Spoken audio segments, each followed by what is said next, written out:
Here's a mind-bending statistic. The average person spends 33 years of their life on autopilot, doing the exact same routines day after day. But what if those routines are slowly killing our chances at a meaningful life? That's such a jarring number.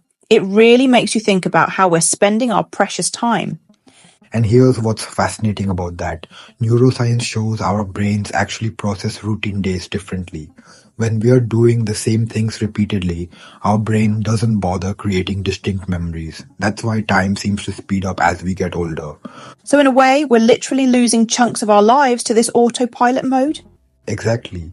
Research from Harvard shows that 47% of our waking hours are spent thinking about something other than what we're currently doing. We're physically present but mentally checked out. That reminds me of a study I read about how the average person spends nearly 7 hours per day consuming digital media. It's like we're numbing ourselves. Well, here's where it gets really interesting. Psychologists have found that this kind of passive existence triggers what they call existential boredom. It's different from regular boredom. It's a deep sense that life is passing us by. Though I imagine many people would say they're too busy to be bored. They're working hard, taking care of responsibilities.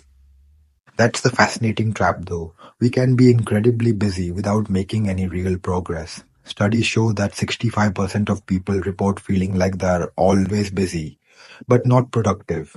So what's actually happening in our brains when we're stuck in these patterns? Well, it's called the status quo bias. Our brains are wired to prefer current situations even if they are not ideal. It's so powerful that people will often choose to stay in uncomfortable situations rather than risk change. That explains why so many people stay in jobs they hate. I read that only 15% of people worldwide report being engaged at work. And here's the kicker. When researchers interviewed people in their 80s and 90s about their biggest regrets, the top response wasn't about failures. It was about chances not taken. Well, that hits close to home. But how do we actually break free from these patterns? The science points to something called pattern interruption. Even small changes can break the autopilot cycle. Studies show that taking a different route to work can increase cognitive function by up to 20%. That's actually pretty significant for such a simple change. And here's where it gets really powerful. Research shows that making one small change increases your likelihood of making additional positive changes by 40%. It's called the cascade effect. Though I can see why people might resist these changes. There's comfort in routine, even if it's not serving us well. That's because our brains process discomfort as a threat. MRI studies show that social rejection activates the same brain regions as physical pain. That's why we avoid taking risks or standing out. But surely some discomfort is necessary for growth. Absolutely right. Studies of high achievers show they spend about 70% of their time outside their comfort zone. But here's the key. They don't jump into the deep end.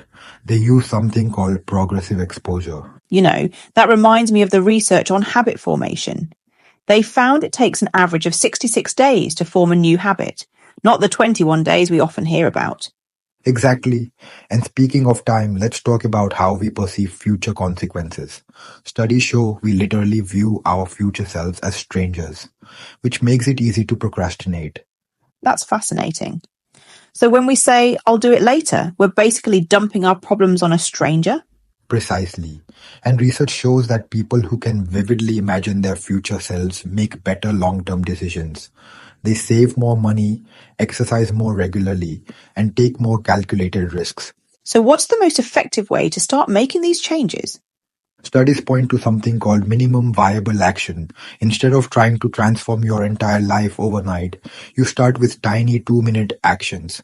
The success rate is 80% higher than trying to make big changes all at once. And I imagine timing matters too? Absolutely. Research shows that the longer you wait to start something, the likelihood of ever starting drops by about 1% per day.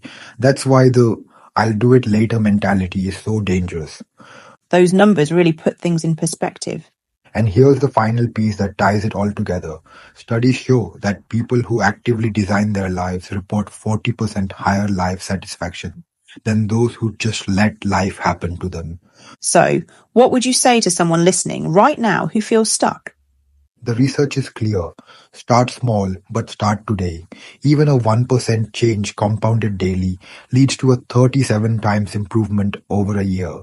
That's the power of breaking free from autopilot and taking control of your life. Those are some powerful numbers to end on. Remember, everyone has the same 24 hours. The difference is in how consciously we use them. The time will pass anyway. The question is whether you will be moving forward or just existing.